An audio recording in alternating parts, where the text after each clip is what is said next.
Next point की बात करते हैं हम लोग, फॉर्मुलेशन ऑफ डिफरेंशियल इक्वेशन।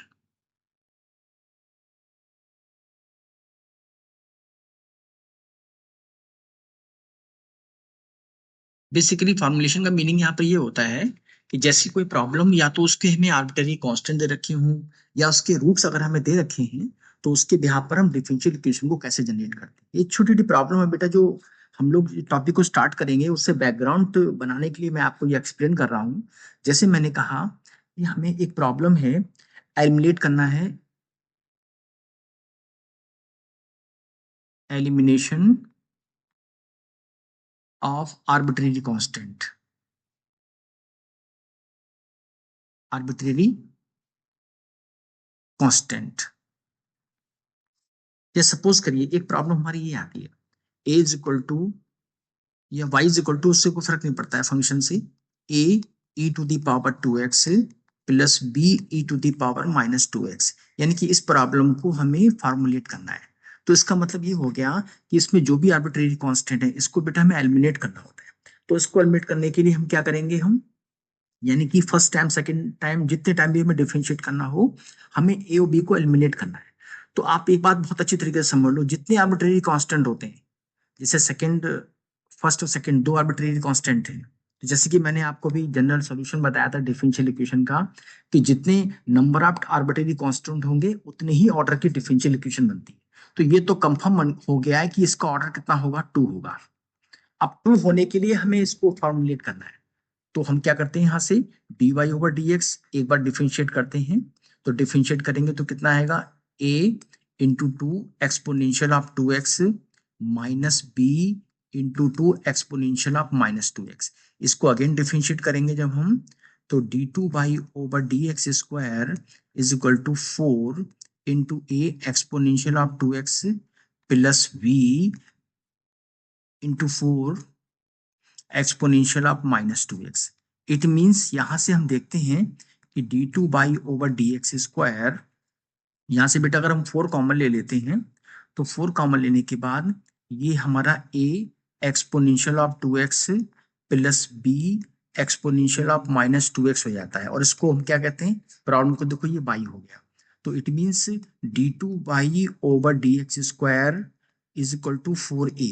तो ये हमारी 4y, सॉरी बेटा ये क्या इक्वेशन बन के आ गई हमारी, एक ये इक्वेशन हमारी एक डिफरेंशियल इक्वेशन की सेकंड ऑर्डर की प्रॉब्लम आ गई। तो इस तरीके से हम लोग फॉर्मुलेशन करते हैं डिफरेंशियल इक्वेशन का। नेक्स्ट टॉपिक में हम लोग the type of ordinary differential equation, जैसे कि हमारे सिलेबस में फर्स्ट ऑर्डर और फर्स्ट डिग्री डिफरेंशियल इक्वेशन को ही इन्वॉल्व किया गया है। Differential equation of first order and first degree.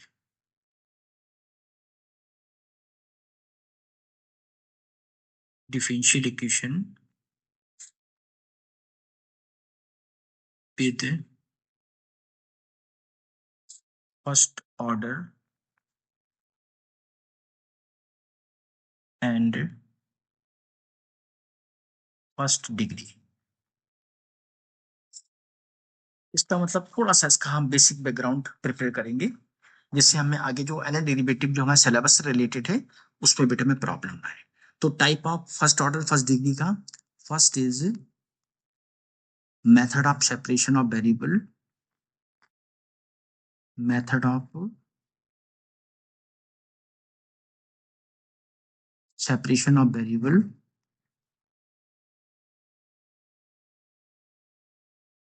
Second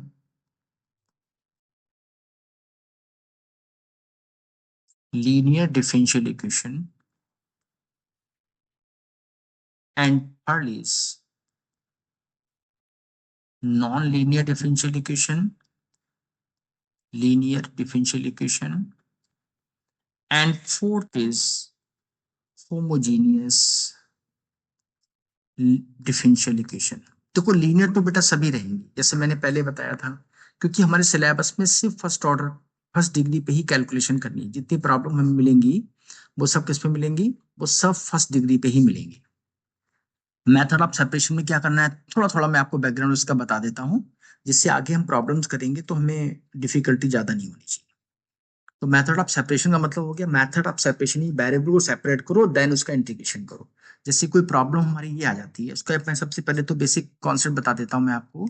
dy over dx is equal to F of X upon 5 of Y. यानी कि कोई प्रॉब्लम अगर एक्स की टर्म में ऊपर है और वाई की टर्म में नीचे है, तो हम यहाँ से क्रॉस मल्टीप्लाई करके यहाँ से बेटे हम लोग क्या करेंगे, F Y into D Y is equal to F X into D X. इसको दोनों को मेथड ऑफ सेपरेट करेंगे, यानी कि वेरिएबल्स को सेपरेट करेंगे और देन इंटीग्रेशन करके इसको हम सॉल्व करेंगे, वैल्यू ऑफ वाई को फाइंड आउट कर लेंगे। तो ये बेसिक बात हो गई method of separation of variable की। सेकंड आता है लीनियर डिफरेंशियल। ये बेटा बहुत इंपॉर्टेंट पॉइंट है, ये सब बहुत इंपॉर्टेंट रोल है जिसको हम आगे प्रिपेयर करेंगे बहुत अच्छी तरीके से। लीनियर डिफरेंशियल इक्वेशन का जो बेसिक कॉन्सेप्ट है वो है dy over dx plus P Y is equal to Q x.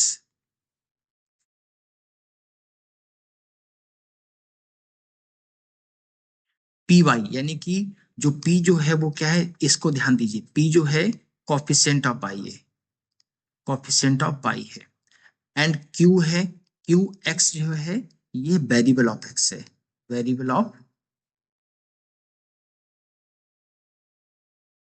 Of x। तो इस तरीके की प्रॉब्लम जब भी आएंगी हम लोग उसको लीनियर डिफरेंशियल इक्वेशन के मेथड से सॉल्व करेंगे। उसका मेथड क्या होता है, उसकी कैटेगरी क्या होती है, ये हम आपको आगे एक्सप्लेन करेंगे। नॉन लीनियर डिफरेंशियल इक्वेशन क्या होती है, ये लीनियर डिफरेंशियल इक्वेशन फिर समझ लो आप, dy over dx plus P Y is equal to Q X. जब तक बेटा हम किसी भी इक्वेशन की फॉर्मेट को नहीं समझेंगे, उसकी फॉर्म को नहीं समझेंगे, आगे प्रॉब्लम्स हमें बहुत सारी आएंगी।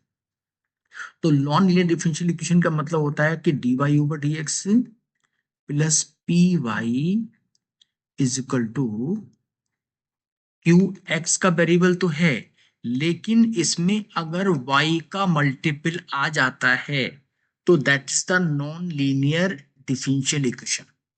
इसको हम बर्नौली फॉर्म भी कहते हैं, इसको हम बर्नौली इक्वेशन भी कहते हैं। ये सब बहुत आपसे कंपटीशन में बहुत आता है, ये समझ लीजिए आप। बर्नौलीज फॉर्मूला है, बर्नौली फॉर्म भी बोलते हैं। तो आपसे पूछा जाए अगर डिफरेंशियल इक्वेशन की बर्नौली फॉर्म क्या है, तो dy over dx plus P Y is equal to Q X into Y to the power n। इसको सॉल्व कैसे करते हैं वो हम लोग आगे नेक्स्ट टॉपिक में डिस्कस करेंगे। होमोजेनियस डिफरेंशियल इक्वेशन क्या होती है, dy over dx is equal to, ऊपर भी x और y का वेरिएबल हो और नीचे भी x y का वेरिएबल हो, नो प्रॉब्लम।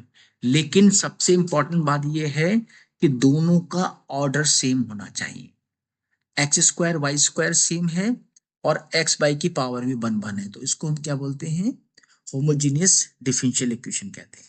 सपोज एक एग्जांपल अगर हम और ले लेते हैं, dy over dx is equal to, हमने कहा कि x cube plus x square y upon x minus y. तो ये भी क्या है, एक differential equation, homogeneous differential equation है। कैसे है, क्योंकि इसका ऑर्डर भी 3 है और ये भी 2 इंटू 1, यानी कि 3 न्यूमरेटर में हो गया और 1 डिनोमिनेटर में हो गया।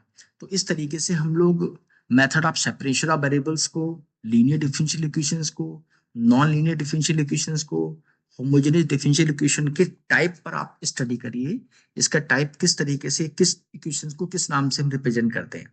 जिससे हम जब प्रॉब्लम्स करेंगे तो हमें ये टाइप एटलीस्ट पता होना चाहिए कि सर ये नॉन होमोजीनियस है, ये मेथड ऑफ सेपरेशन से होगा। नेक्स्ट स्लाइड में हम इस पे डिस्कस करते हैं। नेक्स्ट पॉइंट हमारा आता है